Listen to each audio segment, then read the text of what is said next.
देखो स्टूडेंट्स, अभी ये सेकंड प्रॉब्लम समर 2013 समर 9 में आया था, उसके बाद कभी नहीं आया, बट एक डिफरेंट प्रॉब्लम है, इसलिए इसको समझना जरूरी है। तो ये आप इसको करके लग दीजिए, पेपर में कभी आया या ये समझना होना चाहिए कि फैक्टर ऑफ सेफ्टी हम लोग कैसा निकालते हैं। ये मैकेनिक्स ऑफ मटेरियल के लास्ट टॉपिक में भी था, शायद वो लास्ट ईयर कुछ हुआ नहीं होगा। तो फैक्टर ऑफ सेफ्टी निकालने के लिए डेटा कैसे दिया रहता है और हम लोग उसको कैसा सॉल्व करते हैं, कुछ फॉर्मूलेज आपको इसमें याद रखना पड़ेगा। तो यहाँ पर आप देखेंगे प्रॉब्लम देखो कैसा है, a helical compression spring, helical compression spring of a cam mechanism. Cam mechanism का एक स्प्रिंग है हेलिकल कॉम्प्रेशन स्प्रिंग, जो इस मटेरियल से बना है, SAE 1095 मटेरियल से बना हुआ है। ये स्प्रिंग का एक अलग से मटेरियल है, पेज नंबर 92 पे, वो भी मैं आपको भेज दूंगा फोटो निकाल के, अगर किसी के पास डेटा बुक नहीं होगा तो। SAE 1095 ये जो स्प्रिंग मटेरियल है, इसका हमें factor of safety find out करना है, क्योंकि डायमेंशंस फाइनल हो गए, तो इसलिए फैक्टर ऑफ सेफ्टी हमको फाइंड आउट करना है। इनिशियल इसके ऊपर में लोड कितना लग रहा है, 50 न्यूटन। इनिशियली का इसका मीनिंग अभी देखो क्या है कि when it is at rest, क्योंकि मशीन्स के कुछ भी कोई भी पार्ट ले लो, जब वो रेस्ट पे रहते तब भी उसके ऊपर कुछ ना कुछ लोड लगा ही रहता है ना। जैसा सिंपल एग्जांपल ले लो, एक साइकिल है, साइकिल अगर हम लोगों ने स्टैंड पे भी रख दिया है, बट फिर भी वो चेन और स्प्रॉकेट पे कुछ ना कुछ तो लोड रहेगा ही। When it is at rest, खुद का चेन का ही लोड रहेगा, सेल्फ वेट रहेगा उस स्प्रॉकेट के ऊपर, है ना। तो ये इनिशियल लोड होगा, और जब हम लोग उसको चलाएंगे, वही जब वर्किंग में आएगा वो, तो हम लोग तो टॉर्क अप्लाई कर ही रहे हैं पैडल से, तो फिर वो एक लोड आएगा। तो इनिशियल लोड है 50 न्यूटन, और मैक्सिमम ऑपरेटिंग लोड बोला है, मैक्सिमम ऑपरेटिंग फोर्स, यानी ये 50 न्यूटन ऑपरेटिंग फोर्स नहीं है, ये इनिशियली लग रहा है उसके ऊपर अलग अलग मटेरियल्स के कारण, ठीक है। बट मैक्सिमम ऑपरेटिंग लोड जो अप्लाई होता है वहां पर वो है 150 न्यूटन।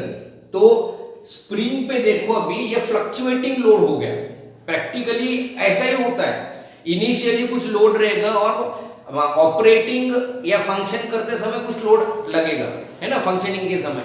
तो लोड अभी स्प्रिंग पे कैसा आ रहा है, ये फ्लक्चुएटिंग है, 50 रहेगा, मैक्सिमम 150 जाएगा, 150 से 140 भी आ सकता है, 130 भी आ सकता है, 100 भी आ सकता है, 70 भी आ सकता है, बट मिनिमम कितना जाएगा 50, मैक्सिमम कितना जाएगा 150। तो इसको हम लोग क्या बोलेंगे, फ्लक्चुएटिंग लोड है।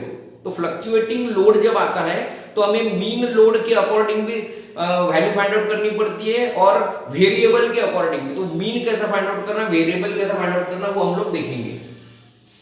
वायर का डायमीटर आपको दिया है स्मॉल डी, जो हम लोग फाइंड आउट करते थे, वो यहाँ पर डायरेक्टली दिया है कि वायर का डायमीटर 3 mm होगा और कॉइल का डायमीटर 18 mm है। हमें factor of safety find out करना है। अब ये आपको समझना जरूरी है, जब भी आपको कॉइल का डायमीटर देते हैं तो ये कॉइल का डायमीटर हमेशा मीन डायमीटर ही रहेगा। आपको स्पेशल बोला रहेगा कि internal diameter is so and so, external diameter is so and so, but सिर्फ कॉइल डायमीटर अगर बोला रहेगा तो वो मीन डायमीटर के रिलेटेड ही रहेगा, मींस 18 mm आपको ये डायमीटर दिया हुआ है। अभी आपको समझने की जरूरत है मिनिमम फोर्स क्या रहता है, मैक्सिमम फोर्स क्या रहता है, ठीक है। ये ग्राफ से आपको पता चलेगा। देखो हम लोगों ने फॉर एग्जांपल वाई एक्सिस पे हम लोगों ने फोर्स ले लिया, जो इस डायरेक्शन में फोर्स बढ़ रहा है, और विद रिस्पेक्ट टू टाइम ये फ्लक्चुएट होता है, कभी 50, कभी 60, कभी 70, कभी 100, कभी 150। तो ये क्या शो हो रहा है, ये मैक्सिमम शो हो रहा है। मैक्सिमम लोड यहाँ पर कितना अप्लाई हो रहा है, 150, तो ये 150 का लाइन शो हो रहा है, ठीक है। मिनिमम कितना है 50, तो ये जो है ये कितना शो हो रहा है, मिनिमम 50, ये दिख रहा है। F force maximum 150, force minimum ये कितना शो हो रहा है वहां पर, मिनिमम 50, ठीक है। तो ये दोनों का भी जो मीन डिस्टेंस रहेगा, ये डिस्टेंस आपको क्या देगा, F मीन, यानी ये कितना रहेगा, F मीन अगर निकालना है, मींस मीन फोर्स अगर आपको निकालना है, तो maximum force plus minimum force divided by 2। Maximum force कितना है 150, मिनिमम फोर्स कितना है 50 डिवाइडेड बाय 2, तो 200 डिवाइडेड बाय 2, तो मीन फोर्स कितना लगा 100 न्यूटन। समझ में आ रहा है आपको, क्योंकि हमें यहाँ पर मीन फोर्स और वेरिएबल फोर्स दोनों भी फाइंड आउट करना होगा, ठीक है। तो मीन फोर्स हम लोग देखेंगे, तो मीन फोर्स कितना लगा 100 न्यूटन, ठीक है। और ऐसे ही हमें अभी वेरिएबल फोर्स देखना है। वेरिएबल फोर्स कैसे निकालेंगे, मीन से कितना वेरिएट हो रहा है, इसलिए इसको हम लोग एम्पलीट्यूड फोर्स भी बोलते हैं। Amplitude of the force, amplitude of the force है ना, एम्पलीट्यूड ये आपने सिंपल हार्मोनिक मोशन में देखा होगा, है ना। सिंपल हार्मोनिक मोशन में एम्पलीट्यूड किसको बोलते हैं, कि ये एक सिंपल पेंडुलम है, ये मैक्सिमम इधर साइड जा रहा, मिनिमम मैक्सिमम ये लेफ्ट साइड जा रहा, मैक्सिमम ये राइट साइड जा रहा, तो ये मीन पोजीशन हो गया। तो मीन पोजीशन से कितना डिस्टेंस लेफ्ट पे जा रहा, कितना डिस्टेंस राइट पे जा रहा, तो इसको हम लोग क्या बोलते हैं, amplitude, distance covered, equi distance mean position से। तो मीन पोजीशन कितना हो गया, ये 100, तो यहां पर मीन कितना आ गया, मीन आ रहा है यहां पर 100।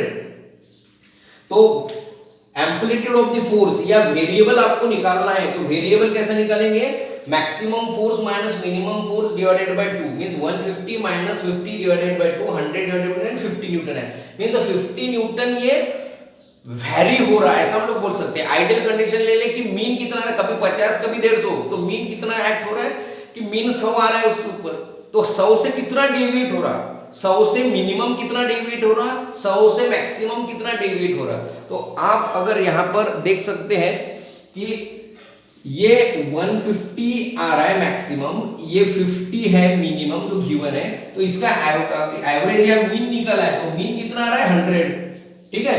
तो 100 से अब ये इतना फ्लक्चुएट हो रहा है मैक्सिमम के तरफ, या 100 से ये इतना फ्लक्चुएट हो रहा है मिनिमम की तरफ, तो ये 100 में 50 ऐड करेंगे तो ये 150 बन जाएगा, यही 100 में 50 माइनस करेंगे तो ये 50 बन जाएगा। 50 क्या है मिनिमम, ये 150 क्या है मैक्सिमम। तो समझ में आ रहा है, ये कर्व क्या है, दिस शोज फ्लक्चुएटिंग लोड, समझ में आ रहा है। तो जब भी फ्लक्चुएटिंग लोड ऐसे इस टाइप का दिया रहेगा तो आपको, और specially factor of safety find out करना है, तभी वेरिएबल और मीन निकालना है, बाकी इसमें नहीं निकालना है, ठीक है।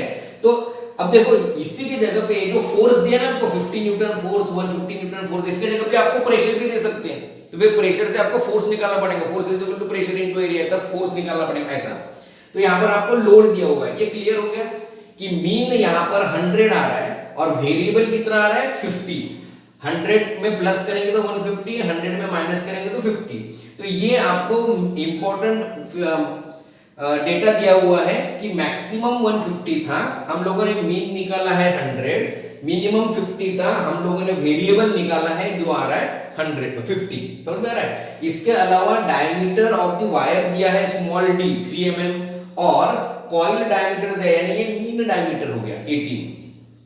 अब आगे बढ़ते हम लोग, यहां पर देखो हमें factor of safety find out करना है, तो फैक्टर ऑफ सेफ्टी के लिए भी मीन फोर्स हम लोगों ने निकाल लिया 100, वेरिएबल फोर्स हम लोगों ने निकाल लिया 50, और dm और d भी दिया था, तो dm by dn c होता है, तो 18/3, तो c का वैल्यू 6, वो भी हम लोगों ने फाइंड आउट कर लिया। तो इतना भी गिवन डेटा है। सबसे पहले ये समझना जरूरी है, हम लोग शियर स्ट्रेस फैक्टर निकालते हैं। आपको मैंने जो थ्योरी दिया है उसमें इसके डेरिवेशंस भी दिया हुआ है, थ्योरी का लास्ट पेज में अगर आप देखेंगे तो Ks क्या है, K स्टैंड्स फॉर कांस्टेंट, ये कांस्टेंट वैल्यू है फॉर शियर स्ट्रेस ओनली, क्योंकि यहां पर अभी क्या होता है, जैसे ये स्प्रिंग है, ठीक है, तो स्प्रिंग में ये एक फोर्स लग रहा है, तो स्प्रिंग में क्या होता है, यहां पर एक शियर स्ट्रेस भी लगता है और यहीं पर एक डायरेक्ट स्ट्रेस भी लगता है, यानी डायरेक्ट लोड। तो वहां पर दो चीजें, डायरेक्ट स्ट्रेसेस भी लगते हैं और शियर स्ट्रेसेस भी लगते हैं। तो डायरेक्ट स्ट्रेसेस का कांस्टेंट और शियर स्ट्रेसेस का कांस्टेंट ये कंसीडर करके वॉल्स फैक्टर निकलता है, समझ में आ रहा है। डायरेक्ट स्ट्रेसेस और शियर स्ट्रेसेस को कंसीडर करके वॉल्स फैक्टर का ये फॉर्मूला निकलता है। बट ये Ks क्या है, ये Ks है सिर्फ शियर स्ट्रेसेस का फैक्टर कैलकुलेट करना है, क्योंकि ये शियर स्ट्रेसेस का फैक्टर जो है हम लोग यूज करते हैं मीन के लिए, ठीक है। तो ये दो स्टेज, इसमें के हर एक स्टेप आपको समझ लो, याद रखो, यूनिक प्रॉब्लम है, ठीक है। Factor of safety find out करना है इसलिए। तो यहां पर Ks का वैल्यू आपने निकाल लिया 1 + 1/2c, 1 + 1/2 into 6, Ks का वैल्यू निकाला। Ks यानी शियर स्ट्रेस का फैक्टर का वैल्यू है ये, ठीक है। और उसके बाद आपने वॉल्स कांस्टेंट का भी वैल्यू निकाला, वॉल्स फैक्टर का भी वैल्यू निकाला, जो आ रहा है 1.2525। अब हमारे पास में दो फोर्सेस हैं, एक वेरिएबल और एक मीन। तो मीन फोर्स के अकॉर्डिंग मीन शियर स्ट्रेस हम लोग निकालेंगे, वेरिएबल फोर्स के अकॉर्डिंग वेरिएबल शियर स्ट्रेस का वैल्यू निकालेंगे। तो मीन स्ट्रेस का जब वैल्यू हम लोग निकालेंगे उसमें कांस्टेंट क्या लिया, सिर्फ शियर स्ट्रेस का वैल्यू लिया है, ठीक है। और बाकी फॉर्मूला सेम वैसे ही है। तो इसका वैल्यू देखेंगे 183.85 न्यूटन पर एमएम स्क्वायर है। और वेरिएबल शियर स्ट्रेस में देखेंगे आप तो वॉल्स फैक्टर लिया है, क्योंकि हम लोग जो जितने भी प्रॉब्लम सॉल्व करते हैं वो सब वेरिएबल वाले रहते हैं। तो वेरिएबल शियर स्ट्रेस में ये यहाँ पर वॉल्स फैक्टर कंसीडर किया। ये डिजाइन के स्टेप्स है, डिजाइन के मेथड्स है, उसके अकॉर्डिंग तो ये टाउ वेरिएबल आया। तो अभी हमारे पास में शियर स्ट्रेस मीन का वैल्यू है और शियर स्ट्रेस वेरिएबल का वैल्यू है। इतना क्लियर हो गया। अब पेज नंबर 92, ये मैं आपको पेज फोटो निकाल के भेजूंगा। पेज नंबर 92 में टेबल 8-9 में आपको स्प्रिंग्स के स्पेशल मटेरियल्स दिए हुए, उसमें से कोई भी एक मटेरियल आप सिलेक्ट कर सकते हो, ठीक है। तो आप मटेरियल अगर सिलेक्ट करोगे तो वो मटेरियल का, जैसा फॉर एग्जांपल ये प्रॉब्लम में सिलेक्ट किया हुआ है SAE 1095, तो ये इसमें मटेरियल का देखो क्या सिलेक्ट किया हुआ है, यील्ड शियर स्ट्रेसेस 600 न्यूटन पर एमएम स्क्वायर, और यहाँ पर है एंड्योरेंस शियर स्ट्रेंथ। एंड्योरेंस का बेंडिंग रहता है, एंड्योरेंस मींस फ्लक्चुएटिंग का ये कंसीडरेशन है। एंड्योरेंस आता है फॉर मैक्सिमम फ्लक्चुएटिंग लोड, तो एंड्योरेंस का भी शियर का वैल्यू लेना है। ये दोनों भी वैल्यू हम लोगों ने लिए। फैक्टर ऑफ सेफ्टी का ये फॉर्मूला आपको याद रखना पड़ेगा। ये डेटा बुक में है पहले के 5-6 पेजेस पे, बट वो बहुत कंफ्यूजिंग है। अलग अलग ना शॉर्टबर्ज क्राइटेरिया, गुडमैन्स क्राइटेरिया, तो उसके अकॉर्डिंग अलग अलग क्राइटेरिया से, तो ये फॉर्मूला आप उसको ऐसे ही याद रखो। 1 factor of safety is equal to mean shear stress minus variable shear stress upon yield shear stresses, है ना। फैक्टर ऑफ सेफ्टी का अगर आपको फॉर्मूला पता होगा तो फैक्टर ऑफ सेफ्टी हम लोग कैसे निकालते हैं, yield stresses divided by actual, है ना। तो ये 1 रिवर्स कर दे। फैक्टर ऑफ सेफ्टी का सिंपल फॉर्मूला क्या है, factor of safety is equal to yield stresses upon design stresses निकालते हैं। समझ पा रहा आपको, ये yield stresses upon design stresses. तो इसी को अगर मैंने उल्टा किया तो क्या होता है, 1 factor of safety is equal to design stresses upon yield. तो ये tau mean means mean shear stress और मीन वेरिएबल स्ट्रेस, ये क्या है, ये तो यहाँ पर एक्चुअल एग्जिस्टिंग है ना, जिसको आप लोग डिजाइन भी कंसीडर कर सकते हैं। समझ में आ रहा है। इसलिए 1/f is equal to design stresses, तो यहाँ पर 2 है तो मीन माइनस वेरिएबल कर दिए, upon yield shear stresses upon yield shear stresses, plus यहाँ पर भी एंड्योरेंस का भी आ रहा है, वेरिएबल है इसलिए, तो plus twice variable shear stress upon endurance of shear stress. इसमें हम लोग वैल्यूज पुट अप करेंगे तो फैक्टर ऑफ सेफ्टी आ रहा 1.2। हमें यहाँ पर ये नहीं चेक करना है कि फैक्टर ऑफ सेफ्टी अच्छा है या बुरा है, कम है या ज्यादा है, सेफ है कि नहीं है। फैक्टर ऑफ सेफ्टी 1.2 है बस।